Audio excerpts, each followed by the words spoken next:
ரிஷபராசிக்கார அன்பர்களே, இந்த ரிஷபராசினுடைய மனசுல இருக்கக்கூடிய ஒரே ஒரு விஷயம் தாங்க. எண்ணம் கூட சொல்லலாம், இல்ல சிந்தனைன்னு சொல்லலாம், இல்ல இவர்களுக்கு எப்பவுமே தோணக்கூடிய ஒரு விஷயம் கூட எப்படி வேணாலும் சொல்லலாங்க. அது என்னன்னா, எப்ப சாமி எனக்கு சாவு வரும், எதிர்பார்த்து காத்துக்கிட்டு இருக்கேன் சாமி. என்னுடைய வாழ்க்கையில நான் நிறைய துன்பப்பட்டிருக்கேன், அதெல்லாம் நான் பார்த்துட்டேன். ஆனா எனக்கு ஆசை அப்படின்னு ஒண்ணு இருந்துச்சுன்னா அது என்னுடைய சாவுதான் சாமி. அது இன்னைக்கு வந்தாலும் சரி, எப்போ வந்தாலும் சரி, அது எனக்கு வேணும் சாமி.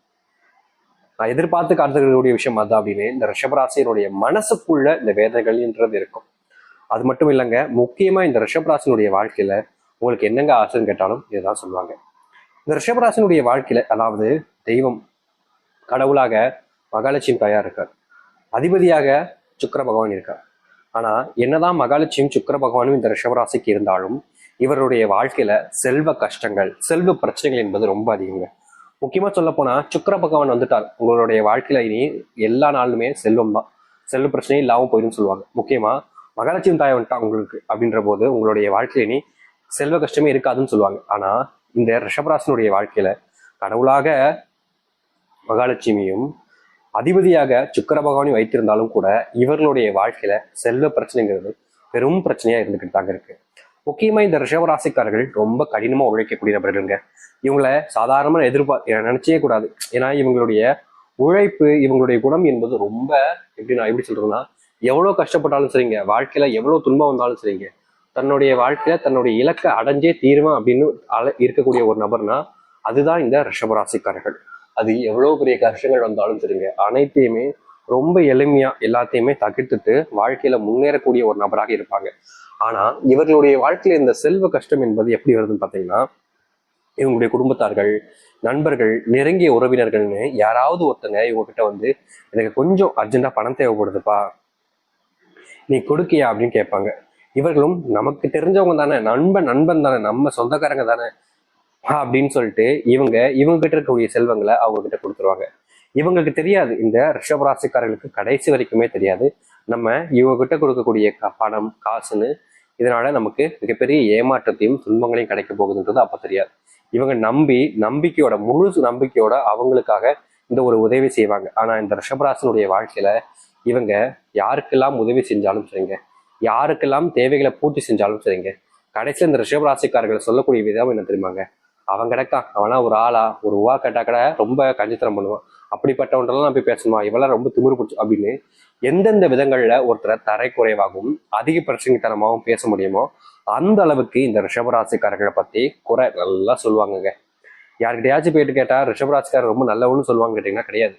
இவங்க பல ஆயிரங்கள், பல லட்சங்கள், கோடிகள்னு எதுல உதவி செஞ்சிருந்தாலும் சரி, அந்த சைட்லேருந்து வரக்கூடிய ஒரே ஒரு விஷயம், அவன் ஒரு தண்டம், அவன் ஒரு வீணா போனவன், அவன் கூட சேராதீங்க, அந்த மாதிரிதான் வரும்.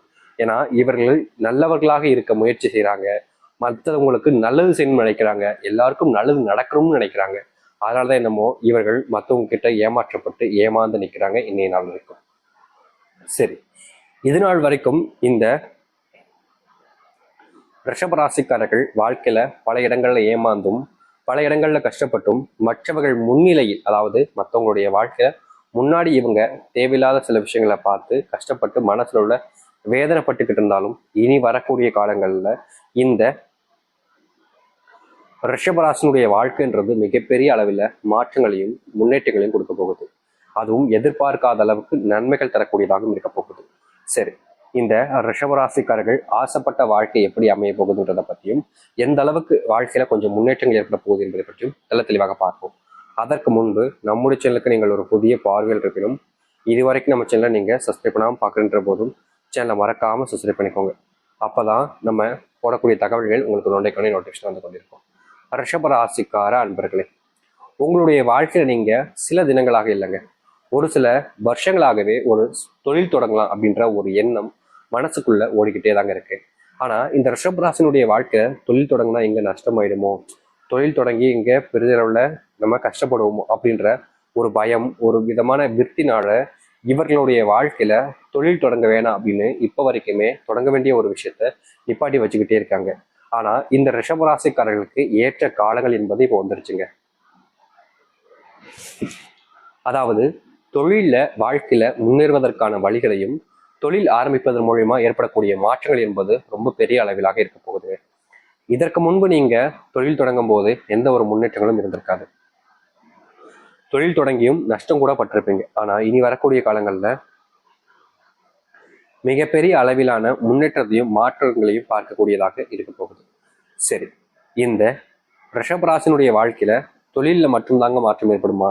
ஏன் எங்களுக்கு வேலையே கிடைக்க மாட்டேங்குங்க, ரொம்ப கஷ்டப்படுறோம் அப்படின்னு ரொம்ப கவலைப்பட்டீங்கல்ல, அப்படிப்பட்ட வேலை கிடைக்காம ரொம்ப கஷ்டப்படக்கூடிய வாழ்க்கையில இனி வரக்கூடிய காலங்கள்ல வேலை என்பது கிடைக்க போகுது.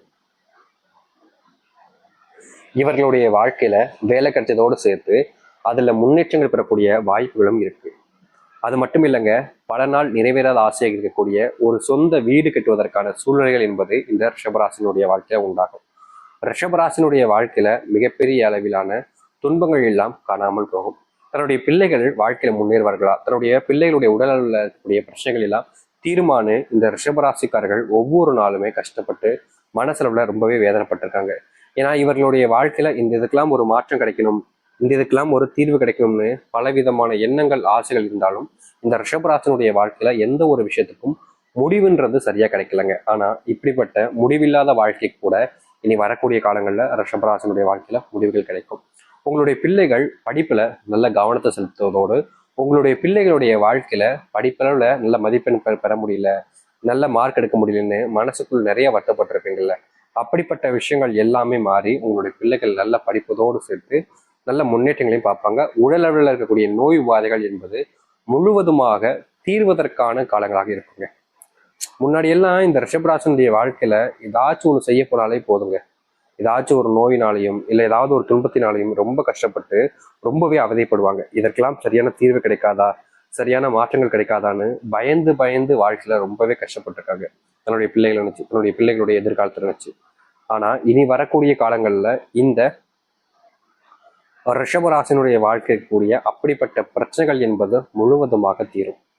உங்க வாழ்க்கையில நீங்க முன்னேற வேண்டும் நினைக்கிற இடத்திற்கு நீங்க முன்னேறுவதோடு உங்க வாழ்க்கையில உங்களை தொந்தரவு செய்யக்கூடிய பல விஷயங்கள் காணாமலே போயிருங்க.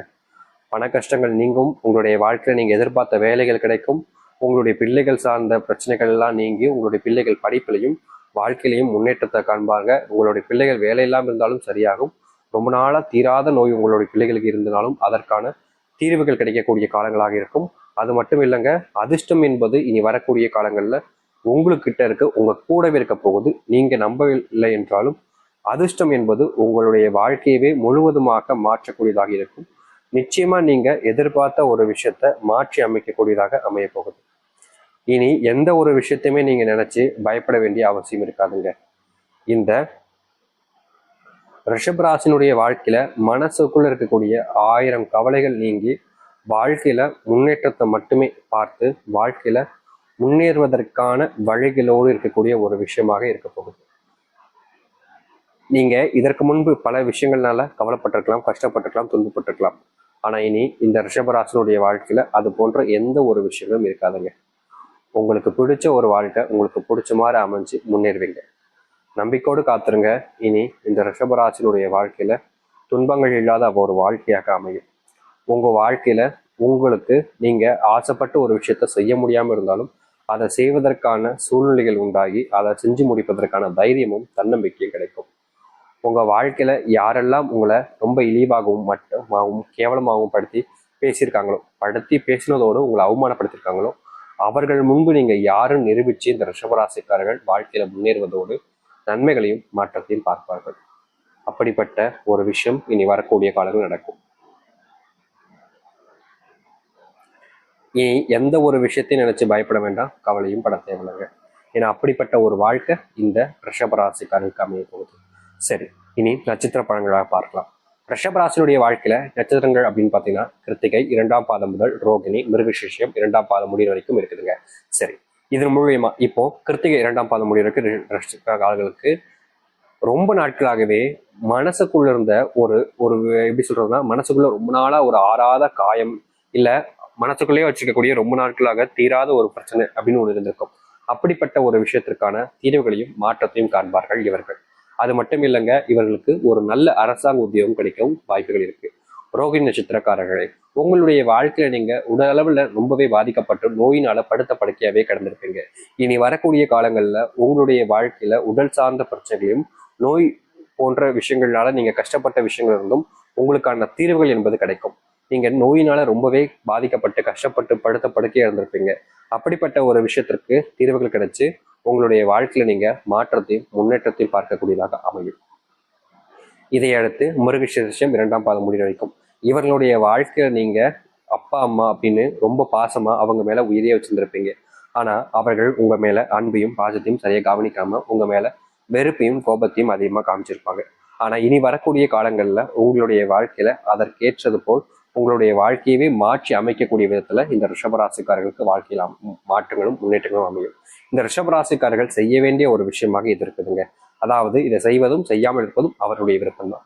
வார வாரம் வருகின்ற வெள்ளிக்கிழமையில, சரியா சொல்லணும்னா இதை நீங்க வெள்ளிக்கிழமையில மாலை நேரத்துல ஒரு 6 to 7 மணிக்குள்ள உங்களுடைய வீட்டுல வச்சோ இல்ல நீங்க பக்கத்துல இருக்கக்கூடிய கோவில வச்சு செய்யலாம். முடிஞ்ச அளவுக்கு வீட்டுல வச்சு செய்யறது ரொம்பவே நல்லது.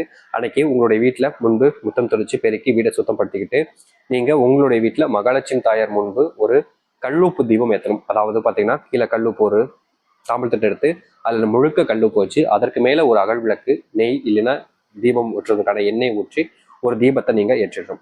இதை வாரம் வாரம் வருகின்ற வெள்ளிக்கிழமையில செய்யுங்க. தொடர்ச்சியா ஒரு 4 வெள்ளிக்கிழமை ஒரு மாதம் வெள்ளிக்கிழமையில செய்யலாம். அப்படி இல்லை உங்களுக்கு தினமும் செய்ய ஆசைப்படுறீங்கனாலும் தினமும் செய்யலாம். அப்படி இல்லை வார வாரம் வெள்ளிக்கிழமைனாலும் சரினாலும் செய்யலாம். அது உங்களுடைய விருப்பம் தான். ஆனா இதை செஞ்சு முடிக்கும் போது உங்க வாழ்க்கையில மிகப்பெரிய மாற்றங்களையும் செல்வத்தினுடைய கஷ்டங்கள் வந்து தீர்வுகளையும் நீங்க காணக்கூடியதாக இருக்கும். அந்த அளவுக்கு உங்களுடைய வாழ்க்கையை மாற்றி அமைக்க போகக்கூடியதாக இருக்க போகுது. நம்பிக்கையோடு